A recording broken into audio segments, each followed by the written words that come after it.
اعوذ باللہ من الشیطان الرجیم بسم اللہ الرحمن الرحیم السلام علیکم ورحمۃ اللہ وبرکاتہ۔ وہ سنہری کلمات جو آپ صلی اللہ علیہ وآلہ وسلم نے اس وقت استعمال کیے جب حضرت حذیفہ بن یمان رضی اللہ عنہ نے آپ سے ملاقات کی، یہ تھے کہ چاہے مہاجر کہلاؤ چاہے انصاری، ان دونوں میں سے جو نسبت پسند ہے اس کا بخوشی انتخاب کر سکتے ہو۔ ان دو قابل قدر نسبتوں میں سے حضرت حذیفہ بن یمان کو ایک کا انتخاب کرنے کا حکم دیا گیا۔ یہ بھی ایک دلچسپ داستان ہے۔ حضرت حذیفہ بن یمان رضی اللہ عنہ کے والد مکہ معظمہ کے بنی ابس قبیلے میں پیدا ہوئے۔ اپنے ہی قبیلے کے ایک شخص کو قتل کر دیا۔ مجبوراً یہ مکہ سے یثرب کوچ کر گئے۔ وہاں جا کر بنی عبد الاشہل سے اتنے گہرے روابط کیے کہ انہوں نے اپنے قبیلے کی ایک خاتون سے ان کی شادی کر دی، جس کے بطن سے حضرت حذیفہ پیدا ہوئے۔ اس کے بعد کچھ ایسی رکاوٹیں حائل ہوئیں کہ یہ مکہ میں سکونت اختیار نہ کر سکے۔ مکہ میں آمد و رفت تو رہی لیکن مستقل طور پر مدینہ ہی میں رہ پائے۔ جب اسلام کا نور جزیرہ نما عرب میں پھیلنے لگا تو ابو حذیفہ بنی ابس کے ان 10 خوش قسمت افراد میں سے ایک میں شامل ہو گئے جو آپ صلی اللہ علیہ وآلہ وسلم کی خدمت میں حاضر ہوئے اور آپ کے روبرو اسلام قبول کرنے کا اعلان کیا۔ یہ ہجرت سے پہلے کا واقعہ ہے۔ حضرت حذیفہ خاندانی اعتبار سے مکی اور پیدائشی اعتبار سے مدنی تھے۔ سبحان اللہ۔ حضرت حذیفہ مسلمان گھرانے میں پیدا ہوئے، مسلمان ماں باپ کے گھر پرورش پائی۔ رسول اقدس صلی اللہ علیہ وآلہ وسلم کے دیدار کا سرما اپنی آنکھوں میں لگانے سے پہلے ہی مسلمان بن چکے تھے۔ بچپن ہی سے آپ کے حالات سننے اور اوصاف حمیدہ معلوم کرنے کا انتہائی شوق دل میں سمایا ہوا تھا۔ یہ ہر ایک ملنے والے سے یہی پوچھتے کہ رسول اللہ کا کیا حال ہے، آپ کا چہرہ انور کیسا ہے اور آپ کے اوصاف حمیدہ کیا ہیں۔ غرض یہ کہ ہر دم یہی دھن لگی ہوتی تھی کہ کسی نہ کسی طرح آپ کی خدمت میں پہنچ کر دیدار کا شرف حاصل کر سکوں۔ بالآخر ان سے رہا نہ گیا، دیدار مصطفیٰ کا شوق دل میں سمائے ہوئے مکہ روانہ ہو گئے۔ رسول اقدس صلی اللہ علیہ وآلہ وسلم کو دیکھتے ہی بادب عرض کیا، حضور میں مہاجر ہوں یا انصاری؟ آپ نے ارشاد فرمایا، چاہو مہاجر کہلاؤ یا انصاری، تمہیں مکمل اختیار ہے۔ میں نے عرض کی، اللہ کے رسول صلی اللہ علیہ وآلہ وسلم، میں انصاری بننا پسند کروں گا۔ سبحان اللہ۔ جب رسول اقدس صلی اللہ علیہ وآلہ وسلم ہجرت کرتے ہوئے مدینہ منورہ کی طرف روانہ ہوئے تو حضرت حذیفہ رضی اللہ عنہ بھی آپ کے ہمراہ ہو لیے۔ غزوہ بدر کے علاوہ تمام مارکوں میں آپ صلی اللہ علیہ وآلہ وسلم کے ساتھ اس طرح وابستہ رہے جیسے ایک آنکھ دوسری آنکھ سے وابستہ ہوتی ہے۔ غزوہ بدر میں شریک نہ ہوئے اور اس کی بھی ایک خاص وجہ تھی جسے وہ خود بیان کرتے ہوئے فرماتے ہیں کہ دراصل وجہ یہ ہوئی کہ مجھے اور ابا جان کو راستے ہی میں قریش نے گرفتار کر لیا۔ انہوں نے پوچھا، کہاں جا رہے ہو؟ ہم نے کہا، مدینے۔ کہنے لگے، اچھا تم محمد صلی اللہ علیہ وآلہ وسلم کو ملنا چاہتے ہو؟ ہم نے کہا، ہمارا مدینے جانے کا ارادہ ہے۔ کہنے لگے، ہم آپ کو نہیں جانے دیں گے، ہاں اگر تم دونوں یہ وعدہ کرو کہ غزوہ بدر میں آپ صلی اللہ علیہ وآلہ وسلم کا ساتھ نہیں دو گے، اس صورت میں تم کو اجازت دی جائے گی، ورنہ ہم تمہیں قطعاً نہیں چھوڑیں گے۔ ہم نے بادل ناخواستہ دشمن کے نرغے سے چھٹکارا حاصل کرنے کی خاطر وعدہ کر لیا کہ ہم لڑائی میں ساتھ نہ دیں گے۔ اس کے بعد انہوں نے ہمیں آزاد کر دیا۔ جب ہم آپ صلی اللہ علیہ وآلہ وسلم کی خدمت میں مدینہ پہنچے اور قریش سے کیے ہوئے معاہدے کی اطلاع دی اور عرض کی کہ اللہ کے رسول اب ہم کیا کریں، آپ نے ہماری پریشانی کو دیکھتے ہوئے ارشاد فرمایا، ہم قریش سے کیے گئے معاہدے کو پورا کریں گے اور اللہ تعالیٰ سے مدد طلب کریں گے۔ غزوہ احد میں حضرت حذیفہ رضی اللہ عنہ اپنے عظیم والد حضرت یمان رضی اللہ عنہ کے ساتھ شریک ہوئے۔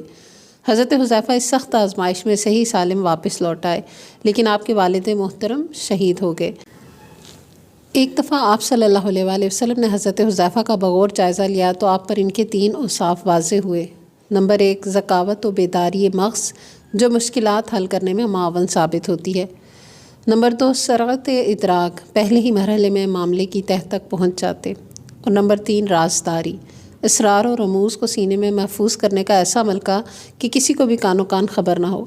آپ صلی اللہ علیہ وآلہ وسلم کی طرز سیاست کا ایک اہم پہلو تھا کہ آپ اپنے صحابہ رضی اللہ عنہم کی خوبیاں دیکھ کر مناسب حال فرائض ان کے سپرد کرتے، اور آپ کا یہ طرز عمل بہت کامیاب بھی ثابت ہوا۔ مدینہ منورہ میں مسلمانوں کو سب سے بڑی جس مشکل کا سامنا تھا وہ یہ تھی کہ وہاں یہود اور ان کے معاون منافقین رسول اکرم صلی اللہ علیہ وآلہ وسلم اور آپ کے صحابہ کو نقصان پہنچانے کے لیے مسلسل سازشوں میں مصروف رہتے۔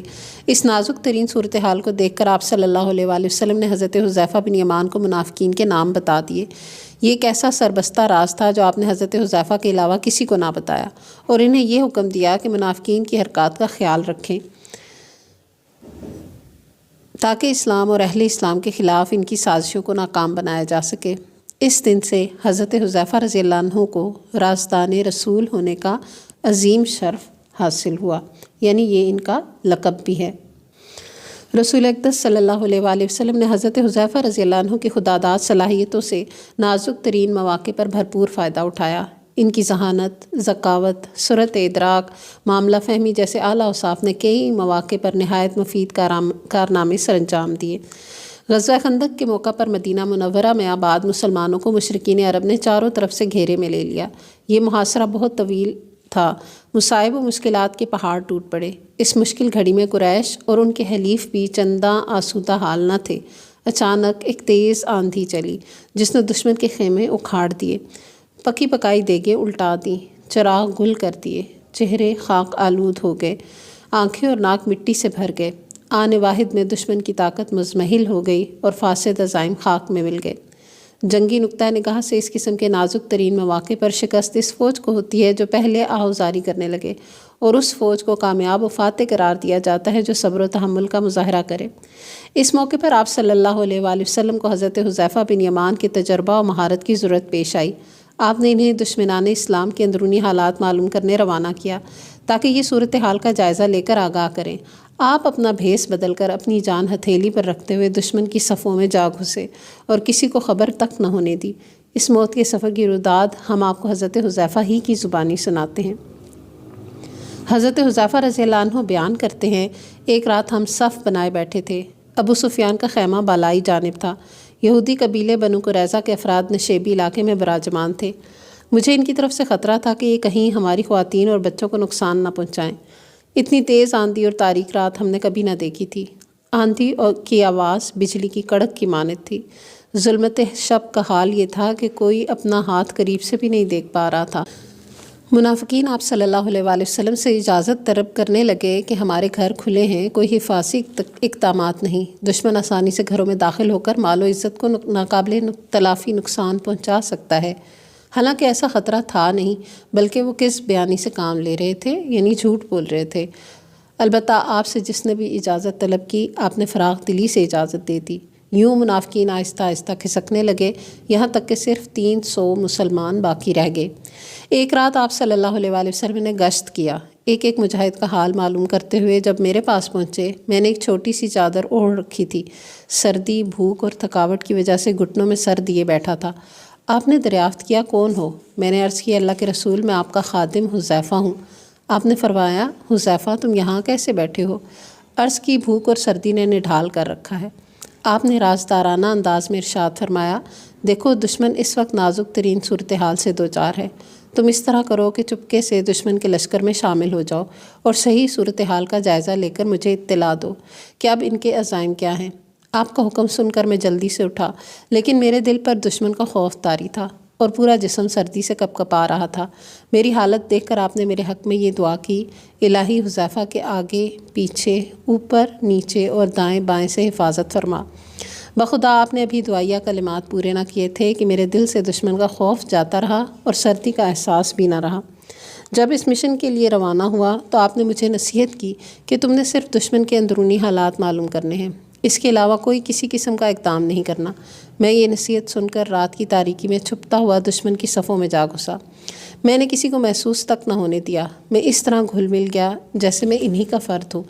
تھوڑی ہی دیر بعد ابو سفیان نے اپنے لشکر کو مخاطب کرتے ہوئے کہا، اے خاندان قریش، آج میں تم سے ایک بات کرنا چاہتا ہوں، لیکن مجھے ڈر ہے کہ کہیں یہ بات محمد صلی اللہ علیہ وآلہ وسلم تک نہ پہنچ جائے۔ ہر شخص دیکھ لے کہ اس کے دائیں بائیں کون بیٹھا ہے۔ میں نے یہ بات سنتے ہی فوراً اپنے ساتھ بیٹھے ہوئے شخص کا ہاتھ پکڑ کر پوچھا، تم کون ہو، تمہارا کیا نام ہے؟ اس نے اپنا نام بتایا اور میں نے اسے موقع ہی نہ دیا کہ وہ مجھ سے میرا نام پوچھتا۔ اس طرح میں اپنی تدبیر میں کامیاب رہا۔ ابو سفیان نے اپنا خطاب جاری رکھتے ہوئے کہا، اے خاندان قریش، تمہیں یہاں قرار نصیب نہیں ہوگا۔ طوفان نے ہمارے جانور ہلاک کر دیے، بنو قریظہ ہم سے الگ ہو گئے، تیز آندھی نے ہمارے خیمے اکھاڑ دیے۔ میری رائے یہ ہے کہ اب یہاں سے کوچ کر چلو، میں خود جا رہا ہوں۔ اتنا کہا، اونٹ پر سوار ہوا، اسے ایڑی لگائی اور چل دیا۔ حضرت حذیفہ رضی اللہ عنہ بیان کرتے ہیں، ابو سفیان اس رات میری زد میں تھا۔ اگر آپ صلی اللہ علیہ وآلہ وسلم کی نصیحت نہ ہوتی تو میں اسے کبھی نہ چھوڑتا۔ میں چپکے سے کھسکا اور سیدھا آپ صلی اللہ علیہ وسلم کی خدمت میں حاضر ہوا۔ میں نے دیکھا کہ آپ چھوٹی سی چادر اوڑھے نماز پڑھ رہے ہیں۔ نماز سے فارغ ہو کر آپ نے مجھے اپنے قریب بٹھا لیا۔ سخت سردی تھی، چادر کا ایک کونا مجھ پر دے دیا۔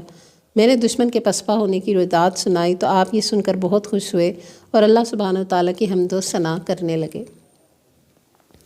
حضرت حذیفہ بن یمان رضی اللہ عنہ پوری زندگی منافقین کے اسرار و رموز سے آگاہ رہے۔ خلفائے راشدین ہمیشہ منافقین کے معاملات میں حضرت حذیفہ رضی اللہ عنہ سے رجوع کیا کرتے۔ سیدنا فاروق اعظم رضی اللہ عنہ کو یہ معمول تھا کہ اگر کوئی مسلمان فوت ہوتا، آپ جنازہ پڑھانے سے پہلے یہ دریافت کرتے کہ حذیفہ اس جنازے میں شریک ہے۔ اگر حاضرین کہتے کہ جی ہاں تو آپ بھی نماز پڑھاتے، اور اگر وہ کہتے کہ وہ موجود نہیں تو آپ بھی اس کے بارے میں شک کرتے اور نماز پڑھانے سے رک جاتے۔ سیدنا عمر فاروق رضی اللہ عنہ نے ایک مرتبہ حضرت حذیفہ رضی اللہ عنہ سے پوچھا، کیا میرے سرکاری نمائندوں میں کوئی منافق ہے؟ آپ نے کہا، صرف ایک ہے۔ فرمایا، مجھے بتائیے وہ کون ہے؟ کہا، میں اس کا نام نہیں بتاؤں گا۔ حضرت حذیفہ رضی اللہ عنہ فرماتے ہیں، تھوڑے عرصے ہی بعد حضرت عمر رضی اللہ عنہ نے اس نمائندے کو منصب سے الگ کر دیا۔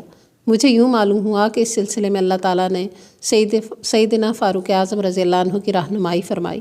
شاید بہت کم لوگ یہ بات جانتے ہوں کہ حضرت حذیفہ بن یمان رضی اللہ عنہ نے ایران کے نہاوند، دینور، ہمدان اور ری جیسے اہم ترین علاقے فتح کیے تھے۔ اور دوسرا بڑا کارنامہ یہ ہے کہ جب ان کے دور میں مسلمانوں میں قرآن مجید کے مختلف نسخے متداول ہو گئے تو آپ نے تمام مسلمانوں کو قرآن مجید کے ایک متفقہ نسخے پر جمع کر دیا تھا۔ ان تمام تر خوبیوں کے علاوہ حضرت حذیفہ رضی اللہ عنہ کے دل میں اللہ کا خوف اور اس کے عذاب کا ڈر بدرجہ غایت پایا جاتا تھا۔ جب آپ مرض الموت میں مبتلا ہوئے، چند صحابہ آپ کی تیمارداری کے لیے رات کے آخری حصے میں تشریف لائے۔ آپ نے پوچھا، کیا وقت ہے؟ صحابہ نے بتایا، صبح ہونے والی ہے۔ یہ سن کر فوراً پکار اٹھے، میں اس صبح سے اللہ کی پناہ مانگتا ہوں جو جہنم رسید کرنے والی ہو۔ یہ جملہ 2 مرتبہ اپنی زبان سے ادا کیا، پھر پوچھا، کیا تم نے میرا کفن تیار کیا ہے؟ صحابہ نے کہا، ہاں۔ فرمایا، زیادہ قیمتی نہ بنانا۔ اگر اللہ تعالیٰ کے ہاں میرے لیے خیر و بھلائی کا فیصلہ ہو تو اس کفن کو بہترین پوشاک میں بدل دیا جائے گا، اگر معاملہ اس کے برعکس ہوا تو یہ بھی کفن گل سڑ جائے گا۔ اس کے بعد زبان پر یہ دعائیہ کلمات جاری ہو گئے، الہی تو جانتا ہے کہ میں نے زندگی بھر فقیری کو تونگری پر، عاجزی و انکساری کو سربلندی و سرفرازی پر، اور آخرت کو دنیا پر ترجیح دی۔ جب آپ کی روح کف انصری سے پرواز کر رہی تھی تو کہا، دیکھو ذوق و شوق سے میرا حبیب آیا۔ دربار الہی میں جو شرمندہ ہوا اسے کامیابی نصیب نہ ہوگی۔ اللہ تعالیٰ حضرت حذیفہ بن یمان رضی اللہ عنہ پر رحم فرمائے، بے شمار خوبیوں کا مالک، عجیب آزاد مرد تھا۔ وآخر دعوانا ان الحمد للہ رب العالمین، سبحانک اللہم و بحمدک، نشہد ان لا الہ الا انت، نستغفرک و نتوب الیک، والسلام علیکم ورحمۃ اللہ وبرکاتہ۔